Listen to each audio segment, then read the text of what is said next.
Hello प्यारे बच्चों, मैं हूं शिवाकांत मिश्रा और आप देख रहे हैं हमारा online channel class 11th math NCERT base chapter number first जो आपके सामने लिखा हुआ है। अतः हम पहले चैप्टर का नाम है हमारे समुच्चय।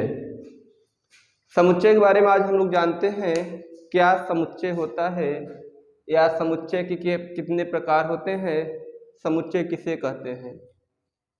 तो प्यारे बच्चों, टाइम को नुकसान न करते हुए हम लोग डायरेक्ट आते हैं अपने टॉपिक पर, समुच्चय।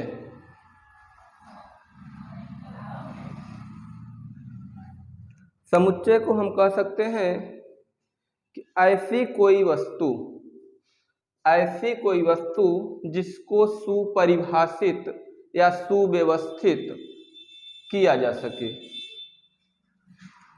ऐसी कोई वस्तु जिसको सुपरिभाषित या सुव्यवस्थित किया जा सके उसे हम समुच्चय या सेट कहते हैं।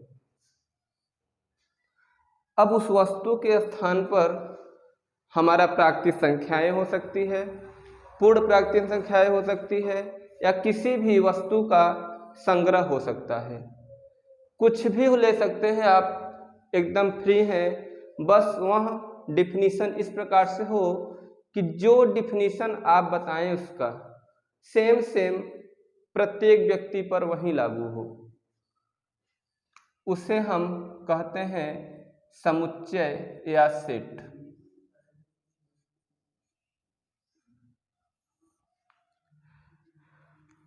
एक एग्जाम्पल लें। यदि आप मान लीजिए कहीं जा रहे हैं, मार्केट में जा रहे हैं, कुछ खाद्य पदार्थ ले रहे हैं। खाद्य पदार्थ, मान लीजिए आपने खाद्य पदार्थ लिया, कुछ कीटनाशक पदार्थ लिए और कुछ दवाइयाँ लिए। तो समझने का प्रयास करिएगा। खाद्य पदार्थ को हम एक अलग पॉलीथीन में पैक करेंगे, खाद्य पदार्थ को हम एक जगह इकट्ठा करेंगे, दूसरे पॉलीथीन में या दूसरे पैकेट में हम दवाइयों को इकट्ठा करेंगे, और तीसरा जो हमारा पॉलीथीन होगा, तीसरा हमारा जो खाना होगा, तीसरा जो हमारे रखने का संग्रह होगा, उसमें हम कीटनाशक पदार्थों को रखेंगे। तो आप समझ सकते हो, यहाँ पर हमने एक ही स्थान पर 3 सामान लिए और तीनों सामानों का संग्रह एक अलग अलग सा है। देखेंगे यहाँ पर खाद्य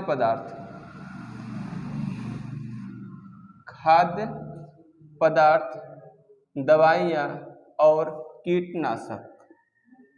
अब इस खाद्य पदार्थ को एक जगह व्यवस्थित कर दिया गया, इसी को हम कहेंगे खाद्य पदार्थों का संग्रह। खाद्य पदार्थों का संग्रह, इसे कहेंगे हम दवाइयों का संग्रह, दवाइयों का, और इसे कहेंगे हम कीटनाशक पदार्थों का संग्रह। अब आपको समझ में आ रहा होगा कि ये जो हमारा संग्रह हो गया, जो हमारा कलेक्ट हो गया, ये हमारे एक अलग समुच्चय बन गया। खाद्य पदार्थों का समुच्चय बन गया, हमारे दवाइयों का समुच्चय बन गया, और हमारे कीटनाशक पदार्थों का समुच्चय बन गया। देखा जाए तो इसकी समुच्चय अलग हो गई, इसकी समुच्चय अलग हो गई, और इसकी समुच्चय अलग हो गई। यहाँ पर एक बात और ध्यान देंगे कि इसको अलग करने से, सभी पदार्थों को, सभी वस्तुओं को अलग अलग सेट में रखने से या प्रदर्शित करने से हमको एक लाभ यह हो रहा है कि हमारा सारा सेट जो खाद्य पदार्थ है वो अलग सिस्टम हो गया, दवाइयाँ अलग हो गई और कीटनाशक पदार्थ अलग हो गए।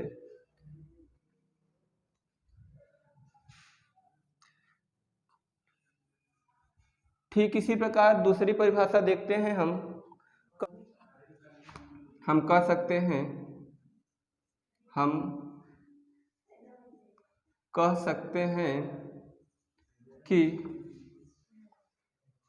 किसी भी वस्तु को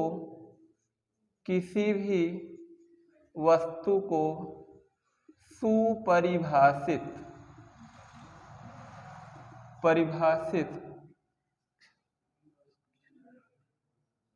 सुपरिभाषित किया जा सके उसे हम समुच्चय कह सकते हैं, समुच्चय कह सकते हैं।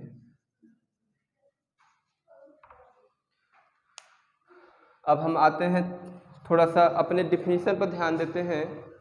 हम कहेंगे, हमने लिखा किसी भी वस्तु को सुपरिभाषित किया जा सके, या जिस वस्तु को सुपरिभाषित, कोई एक क्रम के अनुसार, व्यवस्था के अनुसार उसकी एक व्यवस्था हो, ठीक है। मतलब हम कह सकते हैं कि ऐसी वस्तु जिसका डिफिनीशन प्रत्येक व्यक्ति के लिए समान हो। यदि आपसे कहा जाए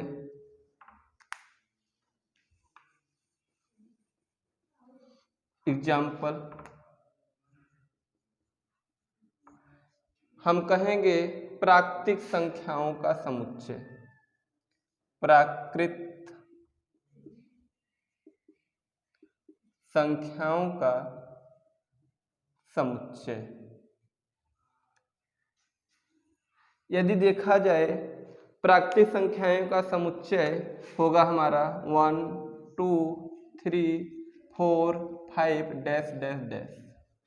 ये मेरे आंसर हुआ प्राकृतिक संख्याओं का समुच्चय 1 2 3 4 5 डैश डैश डैश।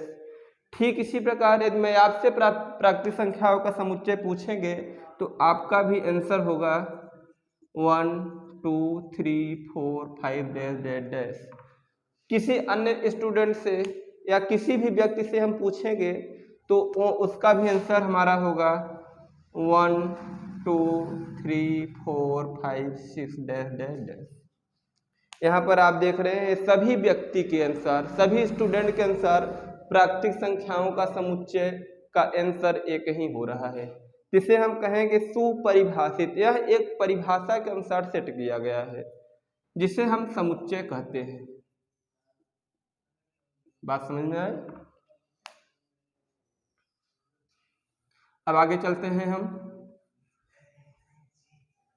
कुछ छोटी छोटी बात पर ध्यान देंगे। समुच्चय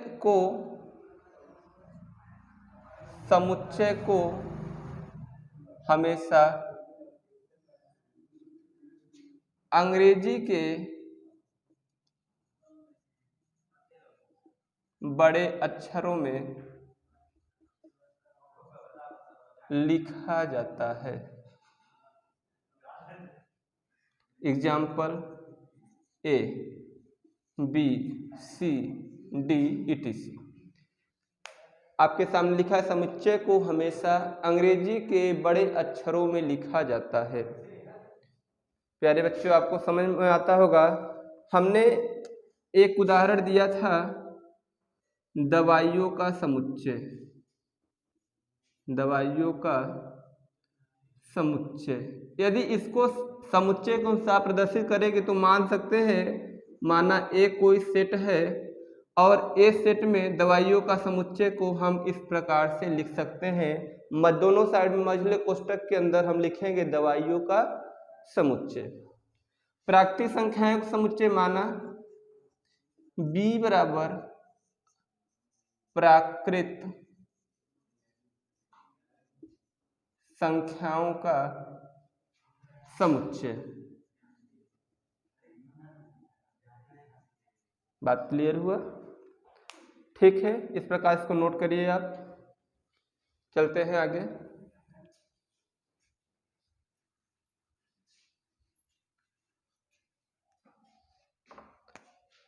प्रश्नावली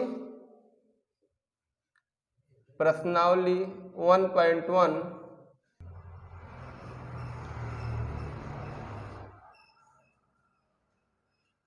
तो बच्चों, हम देखते हैं अपने अभ्यास के प्रश्नावली 1.1 के प्रश्न संख्या 1 को।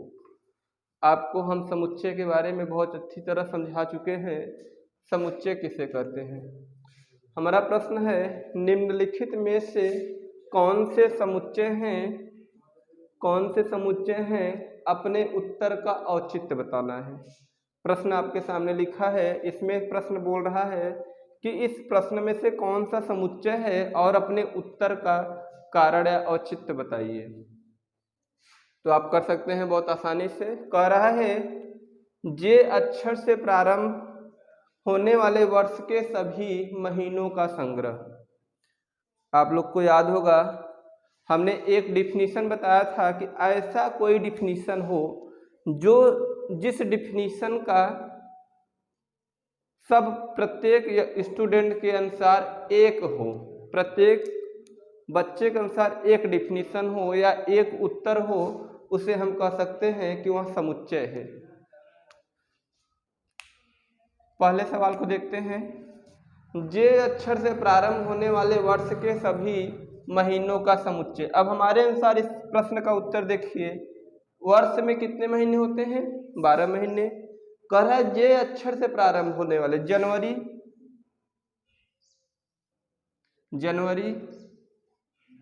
जून और जुलाई। जनवरी, जून और जुलाई। अब देखिए, यदि मैं आपसे इस प्रश्न का उत्तर पूछूं तो आप भी इस प्रश्न का उत्तर बताएंगे जनवरी, जून और जुलाई। मैं किसी दूसरे स्टूडेंट से पूछूंगा तो भी इस प्रश्न का उत्तर बताएगा जनवरी, जून और जुलाई। अब आप देख रहे होंगे सभी स्टूडेंट के अनुसार इस प्रश्न का उत्तर सेम है। इसका अर्थ ये हुआ कि यह समुच्चय है, समुच्चय है।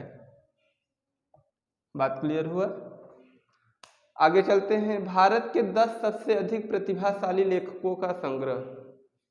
भारत के 10 सबसे अधिक प्रतिभाशाली लेखकों का संग्रह। अब आप देख रहे हैं आपके सामने प्रश्न लिखा है 10 सबसे अधिक प्रतिभाशाली।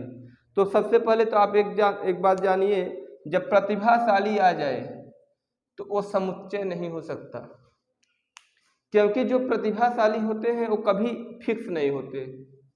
कल कोई और प्रतिभाशाली लेखक था तो आज कोई और प्रतिभाशाली लेखक है और आने वाले समय में कोई और प्रतिभाशाली लेखक होंगे। पहला बात। दूसरी बात, यदि हम आप कहें तो हमारे लिए प्रतिभाशाली लेखक कोई और हो सकता है, आपके अनुसार प्रतिभाशाली लेखक कोई और हो सकता है और किसी दूसरे तीसरे स्टूडेंट के लिए प्रतिभाशाली लेखकों के नाम कुछ और हो सकते हैं। इसलिए यह हमारा समुच्चय नहीं है, समुच्चय नहीं है। प्रश्न संख्या 30। विश्व के सर्वश्रेष्ठ 11 बल्लेबाजों का संग्रह। आपसे पूछ रहा है कि विश्व के सबसे सर्वश्रेष्ठ 11 बल्लेबाजों का संग्रह। ठीक है, सर्वश्रेष्ठ 11 बल्लेबाजों का संग्रह। मान लीजिए मैं सर्वश्रेष्ठ 11 बल्लेबाजों को कुछ अलग नाम से जानते हैं, जैसे विराट कोहली, शिखर धवन, रोहित शर्मा। ऐसे हमारे 11 बल्लेबाज हो गए हमारे अनुसार। पता लगा आपसे पूछा जाए तो आपके अनुसार सर्वश्रेष्ठ हो जाए सचिन तेंदुलकर, सुनील गावस्कर, आप उसको जानते हैं। तो क्या हमारा डिफिनीशन और आपका डिफिनीशन मिल रहा है? नहीं मिल रहा है। तीसरे स्टूडेंट से पूछा जाए तो उसके अनुसार हो सकता है कोई अलग 11 सर्वश्रेष्ठ बल्लेबाज हो। तो सभी का यहाँ पर डिफिनीशन देखा जाए तो सभी का डिफिनीशन अलग अलग होगा, इसलिए हम कह सकते हैं समुच्चय नहीं है, समुच्चय नहीं है। बात क्लियर हुआ? आपकी कक्षा के सभी बालकों का संग्रह। अब इसको देखिए, कह रहा है आपके कक्षा के सभी बालकों का संग्रह। इसका मतलब यह हुआ कि हमारे कक्षा में कितने बालकों का संग्रह है। मान लीजिए हम क्लास में बैठे हैं, हमारे कक्षा में 12 बालक हैं, तो 12 बालकों का कक्षा का संग्रह हम बोलेंगे 12 स्टूडेंट है। आपको खड़ा करके पूछा जाएगा कि आपके कक्षा में, हम और आप यदि एक ही क्लास के स्टूडेंट हैं तो आपसे भी पूछा जाएगा तो आपका भी यही उत्तर होगा कि हमारे क्लास में 12 स्टूडेंट है या 15 स्टूडेंट है। मतलब जितने भी बालक से खड़ा करके क्लास में स्टूडेंट से पूछा जाएगा सभी का उत्तर एक समान होगा। इसलिए हम यह कह सकते हैं समुच्चय का समुच्चय है, समुच्चय है। कह रहा है 5th नंबर, 100 से कम सभी प्राकृत संख्याओं का समुच्चय, 100 से कम सभी प्राकृत संख्याओं का समुच्चय। नंबर तीसरा देखते हैं 5th नंबर। सबसे पहले प्राकृत संख्या होती क्या है? प्राकृत संख्याएं, प्राकृत संख्याएं, प्राकृत संख्याएं ऐसी संख्याएं जो 0 1 2 3 4 5 डैश डैश डैश इनफाइनाइट मतलब अनंत, सॉरी 1 मिनट,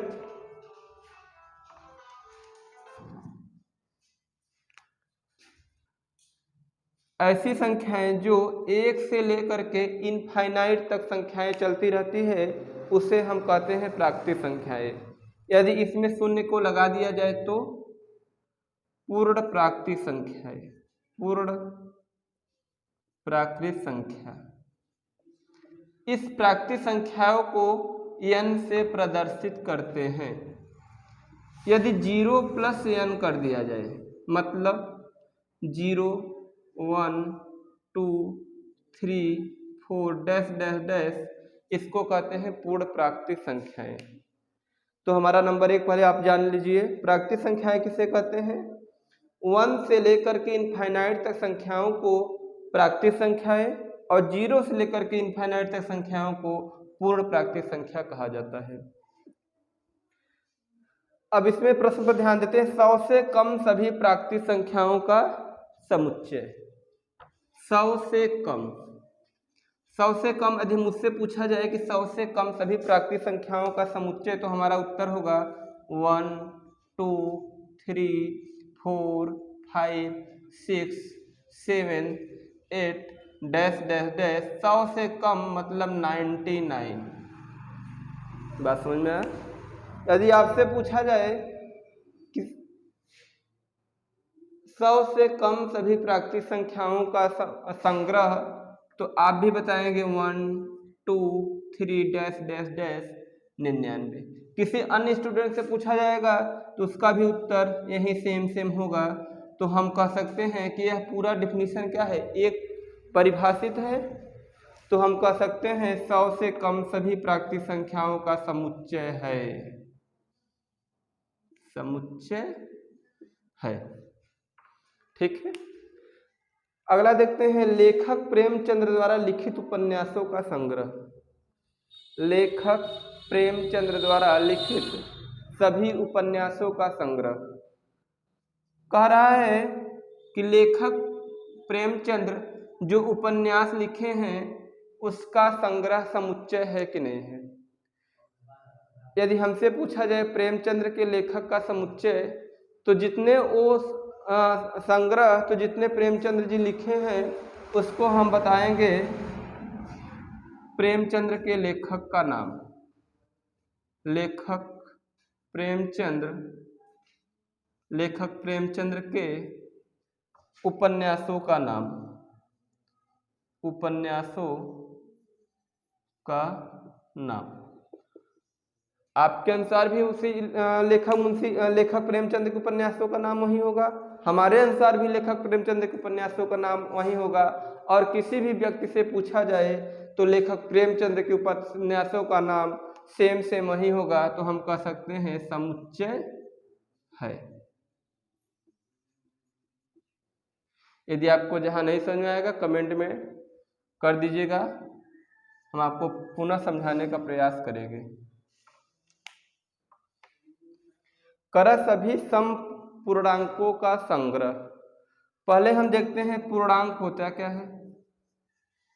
पूर्णांक, पूर्णांक का मतलब ये होता है कि 0 से लेकर के प्लस इनफाइनाइट और 0 से लेकर के माइनस के इनफाइनाइट।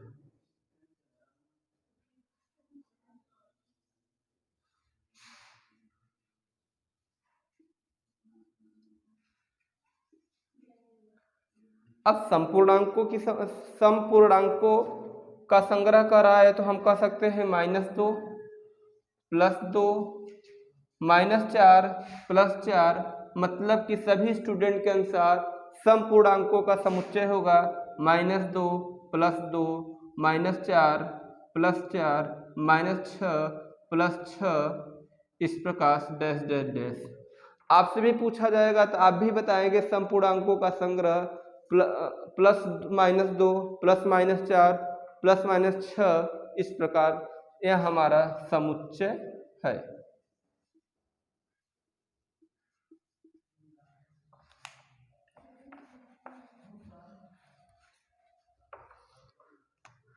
इस अध्याय में आने वाले सभी प्रश्नों का संग्रह। इस अध्याय में कितने प्रश्न हैं, आपका भी वही उत्तर होगा, इनका भी यही उत्तर होगा और हमारा भी यही उत्तर होगा, मतलब सभी का उत्तर समान है। एक परिभाषित के रूप में सुपरिभाषित के रूप में व्यवस्थित किया गया है, तो हम कह सकते हैं यह समुच्चय है। विश्व के सबसे अधिक खतरनाक जानवरों का संग्रह, यह समुच्चय नहीं है, समुच्चय नहीं है। देखते हैं क्यों नहीं है। विश्व के सबसे अधिक खतरनाक जानवरों का समुच्चय, यदि हमसे पूछा जाए, मान लीजिए हम किसी छोटे जानवर को ही बहुत बड़ा खतरनाक समझते हैं और कोई दूसरा व्यक्ति को ले लिया जाए, वो बहुत बड़े बड़े जानवरों को भी खतरनाक नहीं समझता है, तो इसका मतलब ये हुआ कि किसी के लिए बहुत बड़ा जानवर भी खतरनाक नहीं है और किसी के लिए बहुत छोटा जानवर भी बहुत खतरनाक है। तो हम कह सकते हैं यह हमारा समुच्चय नहीं है। चलिए आइए देखते हैं प्रश्न संख्या 2 पर। अब देखते हैं प्रश्न संख्या 2 बोल रहा है, मान लीजिए ए कोई समुच्चय है, ए बराबर 1 2 3 4 5 6 रिक्त स्थानों में उपयुक्त प्रतीक बिलोंग अथवा नॉट बिलोंग भरिए। सबसे पहले इस प्रश्न को समझने के लिए हम समझते हैं ए किसका प्रतीक है, ए और यह प्रतीक, इसको हम बोलते हैं belong to not belong to, मतलब कि जो हमारा समुच्चय दिया है, जो हमारा सेट दिया गया है, वह उसके अंदर अवयव उस समुच्चय में उपस्थित है। अब ए बराबर 1 2 3 4 5 6, इसका मतलब यह हुआ कि कोई सेट ए है, इसके अंदर जो अवयव हैं 1 2 3 4 5 6, वह अवयव इस समुच्चय में उपस्थित हैं कि नहीं। यदि उपस्थित हैं तो बोलेंगे बिलोंग टू, उपस्थित नहीं है तो नॉट बिलोंग टू। ये हमारा बिलोंग हो गया और इसको इस प्रकार से काट देते हैं तो हमारा हो गया नॉट बिलोंग टू, अर्थात उपस्थित नहीं है। ठीक है, अब आगे चलते हैं। इतना समझने पर यह प्रश्न आप आसानी से कर सकते हो। कह रहा है 5 जो अवयव है, यहाँ 5 जो अवयव है इस ए समुच्चय में उपस्थित है कि नहीं है। अब बताइए आप, उपस्थित है अथवा उपस्थित नहीं है या अनुपस्थित है। आप देख के बता सकते हैं कि यह 5 इस समुच्चय ए में उपस्थित है, तो यहाँ पर हमारा चिन्ह हो जाएगा उपस्थित, मतलब कि बिलोंग टू। इसी प्रकार 8 क्या इस समुच्चय में है, नहीं है, इसका मतलब नॉट बिलोंग टू। फिर देखते हैं क्या 0 समुच्चय ए में उपस्थित है अथवा नॉट उपस्थित है। उपस्थित है अथवा नॉट उपस्थित है, तो जब उपस्थित नहीं है तो बोलेगी उपस्थित नहीं है, अर्थात नॉट बिलोंग टू। समझ में आ रहा है। बाकी आप अपने से कर सकते हो। 4 इस समुच्चय में उपस्थित है तो बिलोंग टू, 2 इस समुच्चय में उपस्थित है तो बिलोंग टू, और 10 इस समुच्चय में कहीं दिख रहा है, नहीं दिख रहा है, इसका मतलब नॉट बिलोंग टू। एक बार फिर ध्यान दीजिएगा, उपस्थित यह अवयव इस सेट में उपस्थित रहेगा तो उसके लिए इस चिन्ह का प्रयोग करेंगे, बिलोंग टू, बिलोंग टू। यदि उपस्थित नहीं रहेगा तो हम कहेंगे not belong to, not belong to. आपने देखा 5 इस समुच्चय में उपस्थित था, बिलोंग टू। 8 इस समुच्चय में उपस्थित नहीं था, नॉट बिलोंग टू। 0 इस समुच्चय में उपस्थित नहीं था तो नॉट बिलोंग टू। 4 इस समुच्चय में उपस्थित है तो बिलोंग टू। 2 इस समुच्चय में उपस्थित है तो बिलोंग टू, और 10 इस समुच्चय में उपस्थित नहीं है तो नॉट बिलोंग टू। चलिए प्रश्न संख्या 3 पर देखते हैं।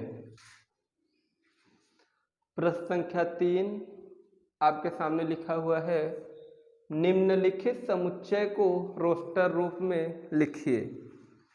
निम्नलिखित समुच्चय को रोस्टर रूप में लिखिए। पहले हम देखते हैं, समुच्चय के बारे में हम समझ चुके हैं। अब समुच्चय को दो प्रकार, पहला रोस्टर रूप और दूसरा समुच्चय निर्माण रूप। समुच्चय निर्माण रूप। अब देखिए, कह रहा है कि रोस्टर रूप में लिखिए, इसका मतलब यह हुआ कि यह समुच्चय निर्माण रूप में लिखा गया है। समुच्चय निर्माण रूप में आपको प्रश्न दिया गया है, इसको चेंज करना है रोस्टर रूप में लिखने के लिए। तो चलिए हम चेंज करते हैं। कैसे चेंज करेंगे? पहला कह रहा है यक्स, ये मझले कोष्टक में यक्स सच दैट यक्स एक पूर्णांक है। पूर्णांक के बारे में आपको बता दिया गया। पूर्णांक के बारे में आपको पहले बता दिया गया था। पूर्णांक है और यक्स की वैल्यू -3 से बड़ा और 7 से छोटा होना चाहिए। पूर्णांक मतलब जो संख्या रेखा प्रदर्शित करेंगे 0 से प्लस इनफाइनाइट 1 2 3 4 और 0 से माइनस के इनफाइनाइट, ये हमारा पूर्णांक हो गया। अब हम कहेंगे कि यक्स सच दैट यक्स एक पूर्णांक है और यक्स का मान -3 से बड़ा और 7 से छोटा होना चाहिए। तो रोस्टर रूप में लिखा है। तो समुच्चय में लिखने के लिए हमने सबसे पहले आपको बताया, समुच्चय को सबसे पहले किसी बड़े कैपिटल अक्षर से लिखते हैं। तो हम मानते हैं a बराबर, प्रश्न 1 का उत्तर, a बराबर समुच्चय a बराबर यक्स एक पूर्णांक है और यक्स का मान -3 से छोटा। तो -3 से छोटा इसका मतलब -2 -1 कहाँ तक होना चाहिए? 7 से छोटा होना चाहिए। 5 6 7। तो यहाँ पर हमारा हो गया, मझला कोष्टक हमेशा लगाएंगे लिखने के लिए, -2 -1 0 1 2 3 4 5 और 6। इसका मतलब यह हुआ कि यक्स का मान -2 से 6 तक के बीच में। यहाँ देख रहे हैं आप, यक्स का मान -2 से -3 से बड़ा होना चाहिए और 7 से छोटा। तो हमारा हो गया रोस्टर रूप। इसी प्रकार प्रश्न सेकंड देखते हैं। b बराबर, समुच्चय को दिया गया है b बराबर यक्स सच दैट यक्स संख्या 6 से कम एक प्राकृतिक संख्या है। 6 से कम एक प्राकृतिक संख्या। प्राकृतिक संख्या आप जानते हैं, प्राकृतिक संख्या हमारा है 1 2 3 4 डैश डैश डैश अनंत तक, इनफाइनाइट तक। तो यह संख्या हमारा यक्स की वैल्यू कहाँ से कहाँ तक होना चाहिए? 6 से कम प्राकृतिक संख्या होना चाहिए। तो सबसे पहले हम ए बी बराबर एक मझला कोष्टक बना लेंगे। अब उसके बीच में 6 से कम मतलब कि 1 2 3 4 5 6 से कम, बस 5 तक। ये हमारा हो गया सेकंड का उत्तर। इसे कहते हैं रोस्टर रूप। प्रश्न संख्या 3 को देखते हैं। आप प्रश्न को लिखिए।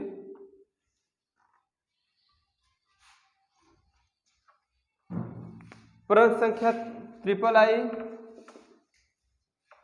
C equal to x such that x 2 अंकों की ऐसी प्राकृतिक संख्या जिसके अंकों का योग 8 हो।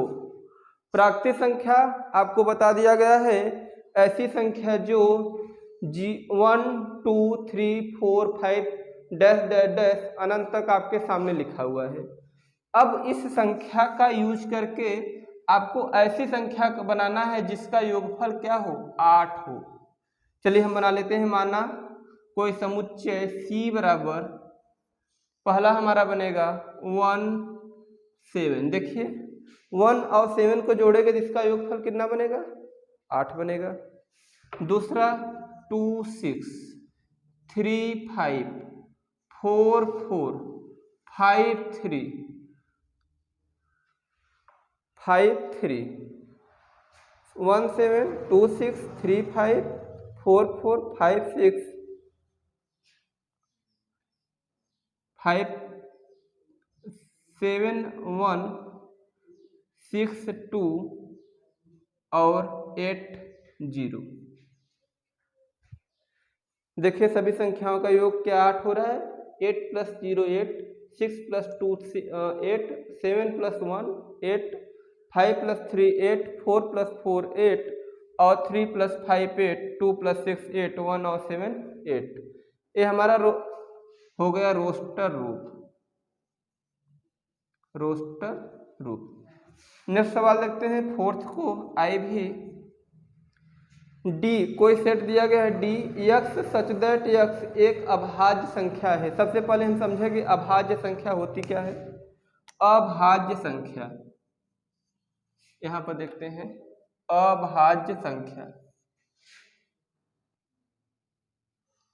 अभाज्य संख्या ऐसी संख्या जो स्वयं से कटे और 1 से कटे।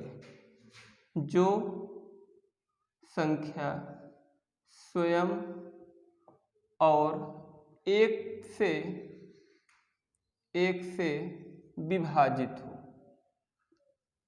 विभाजित हो। जैसे 3 कोई संख्या है, 3 को आप 3 काट सकता है और 1 काट सकता है। मतलब 3 का सिर्फ 2 विभाजित करने वाला अंक होगा, या तो स्वयं होगा या तो 1 होगा। इसे हम कहेंगे अभाज्य संख्या। तो प्रश्न देखेंगे x सच दैट x एक अभाज्य संख्या है जो संख्या 60 का भाजक है। 60 का भाजक मतलब ऐसी अभाज्य संख्या लेना है आपको जो 60 को पूरी तरह से काट दे। तो कोई समुच्चय हमारा है, मानते हैं सेट D बराबर या समुच्चय D बराबर मझला कोष्टक 2 एक प्रथम अभाज्य संख्या है जो 60 का भाजक है। 2 तिसम है 60, 3 60 का भाजक है, 3 विषम है 60 और 5 जो एक अभाज्य संख्या भी है और 60 का भाजक भी है। लेने के लिए हम 7 भी ले सकते हैं। 7 भी एक अभाज्य संख्या है, लेकिन 7 हम नहीं लेंगे क्योंकि हमको 60 का भाजक भी होना चाहिए। तो हमारा इसका उत्तर हो गया 2 3 5। ये हमारा हो गया रोस्टर रूप।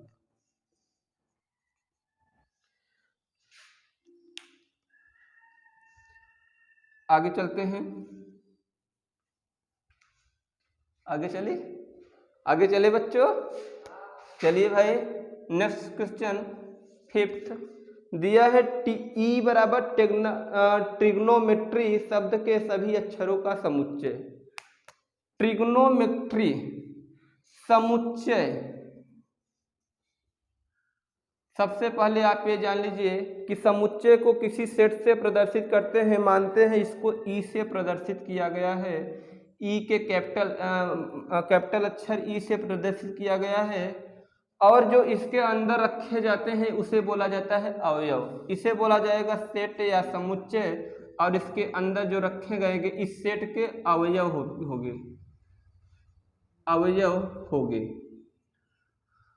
अवयव को सेट करने का एक नियम है कि आप इसके अंदर एक ही शब्दों को दो बार यूज नहीं कर सकते, एक ही वस्तु को दो बार व्यवस्थित नहीं किया जा सकता, एक ही गिनती को, एक ही शब्द को, एक ही अक्षर को किसी सेट के अंदर अवयव के रूप में दो बार हम नहीं लिख सकते। तो इसमें देखिए सबसे पहले T, R, I, G, O, N,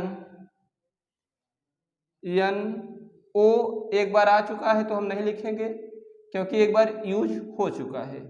ओ को हम काट देंगे, यम, ई को हम लिखेंगे ई, आर हमारा एक बार यूज हो चुका है, टी हम यूज कर चुके हैं, और वाई ये हमारा हो गया ट्रिग्नोमेट्री शब्द के अक्षरों का समुच्चय, T R I G O N M E Y, trigonometry का समुच्चय। इस प्रश्न में ध्यान देना है कि सेट के अंदर जो अवयव होंगे उसके अंदर अवयव की, एक अवयव की दो बार रिपीटेशन नहीं कर सकते, दो बार हम उसको बार बार या दो बार नहीं लिख सकते। यदि ऐसा करते हैं तो हमारा प्रश्न गलत हो जाएगा।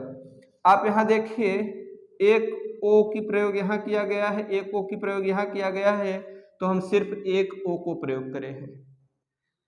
आर हमारा दो प्रयोग किया गया है, 1 और 2, तो हम सिर्फ एक आर का प्रयोग किए हैं। इसी प्रकार आप समझ सकते हैं।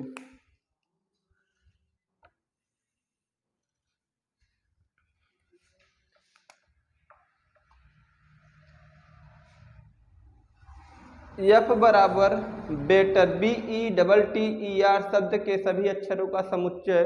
सेम सवाल है फिफ्थ की तरह, हम करेंगे। एफ कोई समुच्चय है और हमने बताया कि इसको मझले करली के बीच में रखते हैं, करली के बीच में रखते हैं, मझले कोष्टक के बीच में रखेंगे। तो पहले हमारा BE, देखो दो बार टी प्रयोग किया गया है, तो हम दो बार टी को, एक ही अवयव को दो बार नहीं रखेंगे, तो हमारा हो गया टी। एक ई का प्रयोग हम कर चुके हैं तो नहीं करेंगे। उसके बाद आर, ये हमारा हो गया रोस्टर रूप, रोस्टर रूप। चलिए प्रश्न संख्या 4 को देखते हैं। अरे बच्चों, आपके सामने प्रश्न संख्या 4 लिखा गया है। निम्नलिखित समुच्चयों को समुच्चय निर्माण रूप में व्यक्त कीजिए।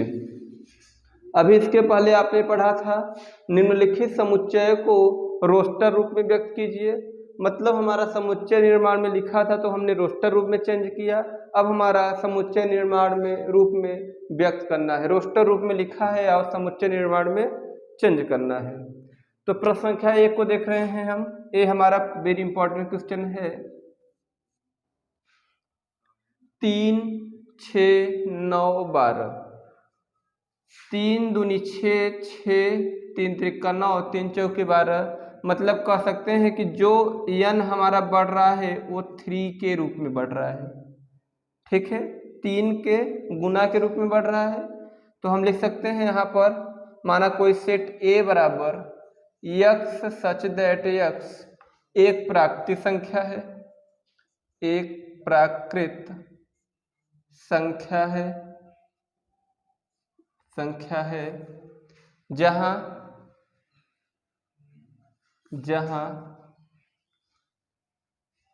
Small n belong to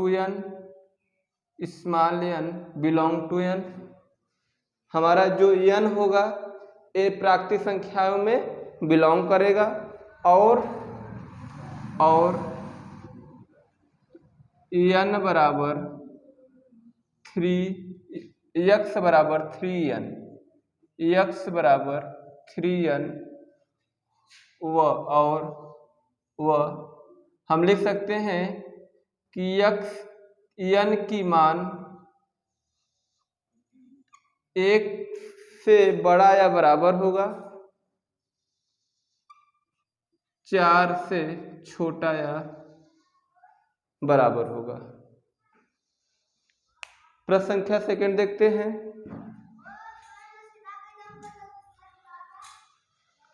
2, 4, 8, 16, 32। इसको देखिए, 2, 2 के घाते 2, 2 के घाते 3, 2 की घाते 4 और 2 की घाते 5। देखिए तो n के घाते 2 के घाते n के रूप में बढ़ रहा है, तो हम लिख सकते हैं माना कोई समुच्चय b बराबर x सच दैट x एक प्राकृत संख्या है, प्राकृत संख्या है जहाँ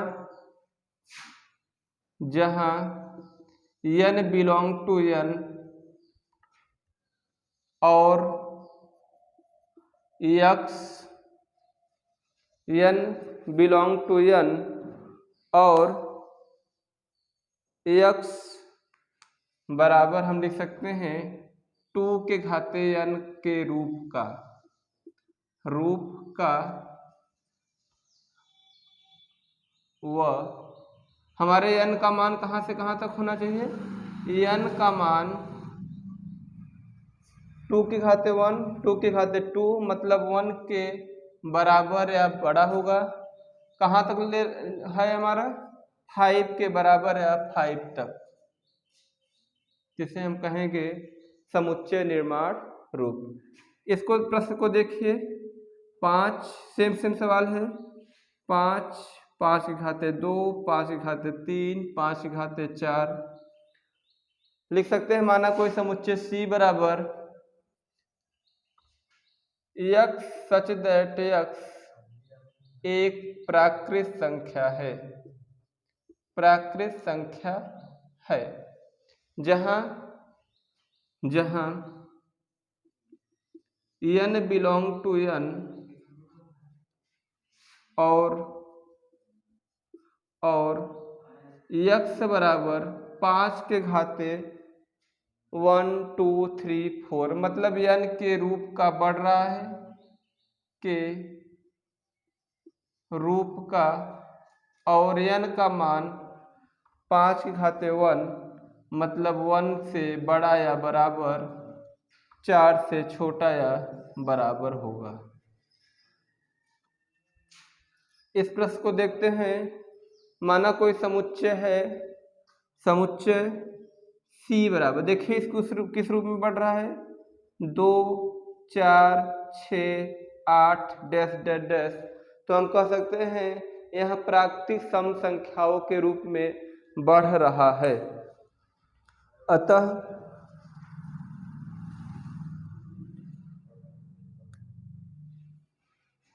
x सच दैट x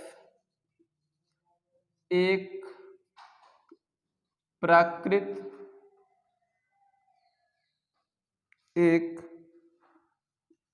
प्राकृत संख्या है जहाँ n बिलोंग टू n और x बराबर 2n के रूप का है। अतः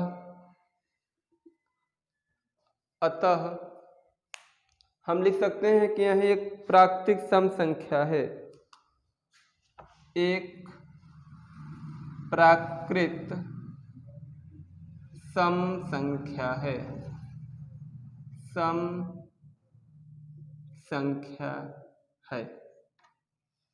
क्वेश्चन नंबर 5 देखते हैं 1 4 9 डैश डैश डैश 100, इसको हम लिख सकते हैं 1 2 के पावर 2 3 के पावर 2, इस प्रकार 4 के पावर डैश डैश डैश 100 के पावर 2।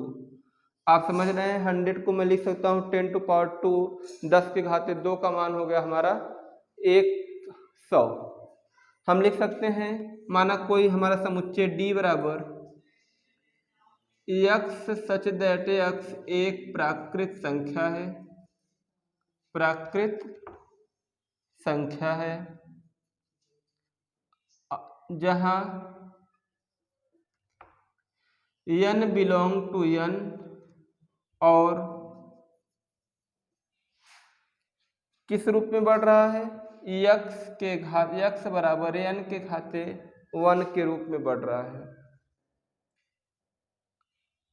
x बराबर प्राकृतिक संख्या के n के रूप में बढ़ रहा है, मतलब कि n के पावर 2 के रूप का। अतः n का मान हमारा होगा, n की वैल्यू 1 से लेकर के 10 तक होगा।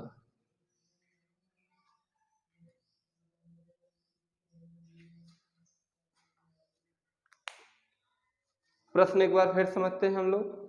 निम्नलिखित समुच्चयों को समुच्चय निर्माण रूप में लिखा गया है। 3, 6, 9, 12 कोई समुच्चय मान लेते हैं। तो कह रहा है कि 3, 6, 9, 12 x सच दैट x एक प्राकृतिक संख्या है जहां x बिलोंग कर रहा है, जहां पर n बिलोंग कर रहा है कैपिटल N में। मतलब हमारा जो n की वैल्यू होगी प्राकृतिक संख्या में बिलोंग कर रहा है, मतलब कि उपस्थित है। अर्थात x जो बढ़ रहा है 3 गुना n के रूप में बढ़ रहा है और n का मान 1 से बड़ा या बराबर होगा, 4 से छोटा या बराबर होगा। सेम सवाल n के पावर n के रूप में बढ़ रहा है, तो हम लिखेंगे x सच दैट x एक प्राकृतिक संख्या है जहां n बिलोंग टू n, और x 2 की पावर n के रूप का बढ़ रहा है। देखिए 2 2 2 पावर n मतलब 1 2 3 4 5, और n का मान 1 के बराबर या बड़ा होगा, 5 के बराबर या छोटा होगा। इसी प्रकार आप समझ सकते हैं, ये हमारा हो गया क्वेश्चन नंबर 4 का आंसर। चलते हैं प्रश्न संख्या 5 पर। प्रश्न संख्या 5 आपके सामने दिया गया है। निम्नलिखित समुच्चयों के सभी अवयव मतलब सदस्यों, जो समुच्चय के अंदर अवयव या सदस्य रखे होते हैं उनको सूचीबद्ध कीजिए। पहला हमारा दिया है a बराबर x सच दैट x एक विषम प्राकृतिक संख्या है। अब आपको समझना पड़ेगा कि प्राकृतिक संख्या क्या होते हैं, हमने बता दिया था। सबसे पहले प्राकृत संख्या हमारा 1 2 3 4 5 डैश डैश डैश हमारा इनफाइनाइट तक, ये हमारा हो गया प्राकृतिक संख्या। अब x सच दैट x एक विषम प्राकृतिक संख्या है। विषम का मतलब ये होता है कि जो संख्या पूरी पूरी विभाजित ना हो उसे कहते हैं विषम प्राकृतिक संख्या। 1 3 5 7 9 11 इस प्रकार हम लिख सकते हैं। हमारा I का उत्तर होगा समुच्चय या सेट A बराबर एक महिला कोष्टक 1 3 5 7। देखो हम विषम प्राकृतिक संख्या लिख रहा हूँ, विषम प्राकृतिक संख्या 1 3 5 7 9, और कोई सीमा दिया गया है नहीं दिया गया है, तो डैश डैश डैश अनंत तक। सेकेंड क्वेश्चन देखते हैं। x सच दैट x एक पूर्णांक है। पूर्णांक का मतलब ये होता है कि 0 से प्लस इनफाइनाइट और 0 से लेकर के माइनस इनफाइनाइट। तो x की जो परिसर दिया गया, x की जो रेंज दिया गया है, x का जो मान दिया गया है वो मान हमारा -1/2 से लेकर के x का मान -1/2 से छोटा होगा और 9/2 से x का मान -1/2 से बड़ा और 9/2 से छोटा होगा। तो हम देखेंगे सबसे पहले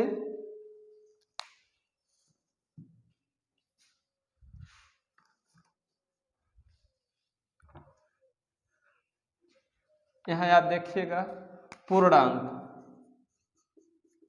पूर्णांक हमारा क्या है, एक संख्या रेखा 0 1 2 3 4 5 6 6 etc -1 -2 -3 -4 -5 डैश डैश डैश, ये हमारा पूर्णांक हो गया। पूर्णांक का मान, अब x का मान -1/2 से छोटा, -1/2 को मैं ऐसे लिख सकता हूँ, -1/2 को मैं लिख सकता हूँ -0,5, और 9/2 को मैं लिख सकता हूँ 4.5। इसका मतलब ये हुआ कि x का मान 0 से बड़ा होगा। तो हमारा 1 यहाँ पर है, इसका मतलब -0.5 यहीं कहीं पर होगा। तो मतलब हम 0 से लेकर के 4.5 के बीच लेंगे, मतलब यहाँ के बीच लेंगे। तो हम ले लेते हैं x का मान हमारा 0 से लेकर के 4 तक। तो हम लिख सकते हैं समुच्चय b बराबर 0 1 2 3 4। ये हमारा हो गया आंसर।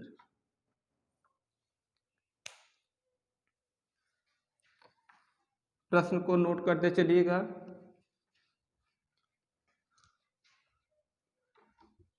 प्रश्न संख्या 3 देखिए, कर है यक्स सच दैट यक्स एक पूर्णांक है। पूर्णांक हमने आपको पहले ही बता दिया, 0 से प्लस इनफाइनाइट, 0 से माइनस इनफाइनाइट। यक्स स्क्वायर का मान 4 से छोटा या बराबर होगा। इसका मान छोटा होता है, इसके नीचे एक ऐसा लग जाए इसका मान छोटा या बराबर होगा। किससे बराबर या छोटा होगा? 4 से। और यक्स कैसी संख्या है? पूर्णांक है। तो मतलब हम लिख सकते हैं समुच्चय c बराबर समुच्चय, ये हमारा तीसरा का उत्तर हो गया। समुच्चय c बराबर यक्स का मान पूर्णांक है, तो हम मान यक्स का, यदि यक्स बराबर देखें यहाँ पर यक्स बराबर -2 लेंगे और इसका वर्ग करेंगे तो भी हमारा 4 आएगा। यक्स बराबर -1 लेंगे, वर्ग करेंगे तब भी 1 आएगा। मतलब हमेरा यक्स का मान 4 से छोटा है। यक्स बराबर -0 लेंगे तब भी 4 से छोटा है। यक्स का मान +2 लेंगे तब भी 4 से छोटा या बराबर होगा। तो लिख सकते हैं c बराबर -2 -1 0 1 2। अब आप इस समुच्चय में से, इस अवयव में से कोई भी मान रखेंगे तो एक्स स्क्वायर का मान 4 से छोटा या बराबर ही होगा। इसी प्रकार प्रश्न संख्या 4 देखते हैं, सेट डी बराबर x such that x LOYAL शब्द का एक अक्षर है। हमने आपको पहले बताया कि कोई सेट होगा, मान लीजिए सेट डी है, इसके अंदर हम वही शब्द को रखेंगे जो शब्द का रिपीट ना हो या जिस शब्द को 2 बार ना लिखा जा सके। तो एक बार यल, एक बार रो, एक बार ए और एक बार यल, LOYL ए। मैं पुनः यल को नहीं लिखूंगा क्योंकि एक बार हम इस समुच्चय के अंदर, इस सेट में मैं एक बार यल का प्रयोग कर चुके हैं, इसलिए इसका उत्तर होगा LOYA। 5वें सवाल को देखते हैं हम। चलिए स्पेस नहीं है तो आप इसको नोट कर लीजिए, स्क्रीनशॉट लीजिएगा।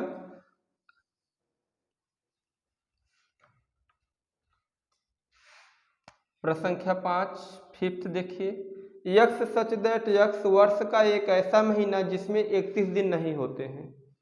अब आप सभी को पता है वर्ष में कितने महीने होते हैं? वर्ष में कुल 12 महीने होते हैं, 31 दिन नहीं होते। ऐसे कौन से महीने हैं जो 31 दिन नहीं होते? तो हमारा एक सेट हो गया ई बराबर। अब इस कड़ी के बीच में ऐसे महीनों का नाम रखेंगे जो महीना हमारा 31 का नहीं होता। तो पहले नंबर पर जनवरी 31 का होता है, फरवरी या तो 28 का होगा या तो 29 का होगा, मार्च हमारा 31 का,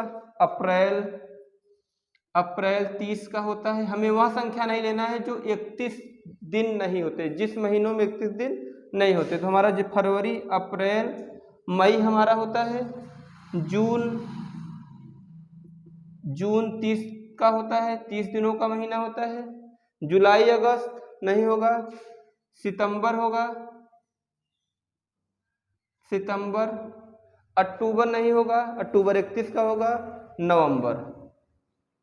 नवंबर महीना हमारा 30 का होता है। अब देखिए यक्स सच दैट यक्स वर्ष का एक ऐसा महीना जिसमें 31 दिन नहीं होते। 31 दिन नहीं होते मतलब मुझे ऐसे सेटों का, ऐसे समुच्चय बनाना है जिसका महीना 31 का ना हो, अर्थात 28 का हो, 29 का हो, 30 का हो। तो फरवरी हमारा हो गया, अप्रैल, जून, सितंबर और नवंबर। नेक्स्ट क्वेश्चन देखते हैं, VI। एफ कोई सेट दिया है एफ बराबर एक्स सच दैट एक्स अंग्रेजी वर्णमाला का एक व्यंजन, ध्यान रखना इस बात को, एक व्यंजन जो के से पहले आता है, के से पहले आता है, एक समुच्चय बनाना है हमको अंग्रेजी वर्णमाला का और उसका अक्षर के से पहले आता है, मतलब हम लिखेंगे यहाँ पर ई बराबर A B C D E F G H आई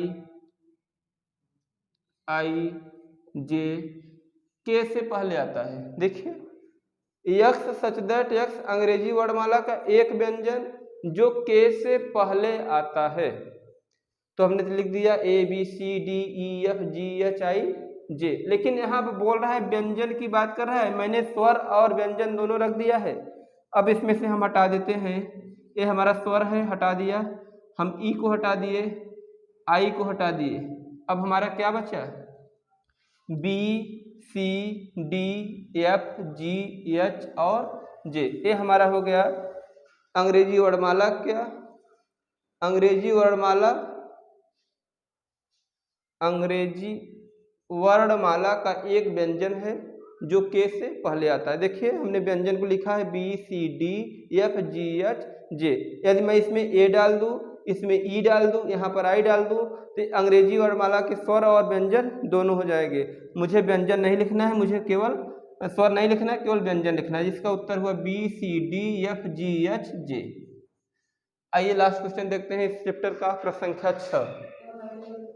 बाईं ओर रोस्टर रूप में लिखित और दाईं ओर समुच्चय निर्माण रूप में वर्णित समुच्चयों का सही मिलान कीजिए। आपको रोस्टर रूप भी बताया गया है, आपको समुच्चय रूप भी बताया गया है। अब ये हमारा समुच्चय निर्माण रूप हो गया और ये हमारा रोस्टर रूप हो गया। अब देखिए इसमें कह रहा है कि सही सही समुच्चय निर्माण रूप और रोस्टर रूप का मिलान कीजिए। समुच्चय निर्माण रूप क्या होता है? समुच्चय निर्माण रूप और रोस्टर रूप। अब प्रश्न 1 में देखिए आई को 1 2 3 6 1 2 3 6, यह देखने से पता चल रहा है कि 1 2 3 और 6 यक्स सच दैट एक प्राकृतिक संख्या है और 6 की भाजक है। देखिए प्रश्न संख्या 1 में विकल्प सी का देखिए, यक्स सच दैट यक्स एक प्राकृतिक संख्या है और 6 की भाजक है। 1 भी 6 का भाजक है, 2 भी 6 का भाजक है, 3 भी 6 का भाजक है और 6 भी 6 का भाजक है, और 1 2 3 6 एक प्राकृतिक संख्या भी है। तो हम इसका मिलान करेंगे आई का सी के साथ। बस समझ में। सेकेंड देखिए 2 3, 2 अंक है, 2 और 3। देखा जाए तो दोनों संख्याएं हमारा अभाज्य संख्या है, 2 भी अभाज्य संख्या और 3 भी अभाज्य संख्या। देखिए इस साइड में कोई मिल रहा है, यक्स सच दैट यक्स एक अभाज्य संख्या, देखो मिल गया, और 6 की भाजक है। देखिए 2 भी 6 का भाजक है और 3 भी 6 का भाजक है, और 2 और 3 एक अभाज्य संख्या भी है। इसका मतलब हमारा ये हो गया डबल आई का ए के साथ सही मिलान। Mathematics x such that x MATHEMATICS शब्द का एक अक्षर है, इसको देखने से आप समझ रहे हैं इसका मिलान ए होगा। अब लास्ट विकल्प 1 3 5 7 9, यक्स सच दैट यक्स संख्या 10 से कम एक विषम प्राकृतिक संख्या। देखो ये 10 से कम है मतलब 9 तक है, और कैसी संख्या एक विषम प्राकृतिक है, विषम 1 3 5 7 9, मतलब इसका हो गया, इसका मिलान हम इसके साथ कर देंगे। ये हमारा सही सही मिलान हो गया। आप लोग कॉपी कर लीजिए या नोट कर लीजिए। इसी प्रकार अगला प्रश्नावली हमारा 1.2 होगा। यदि आपको पसंद आए तो चैनल को लाइक शेयर एंड सब्सक्राइब जरूर करें।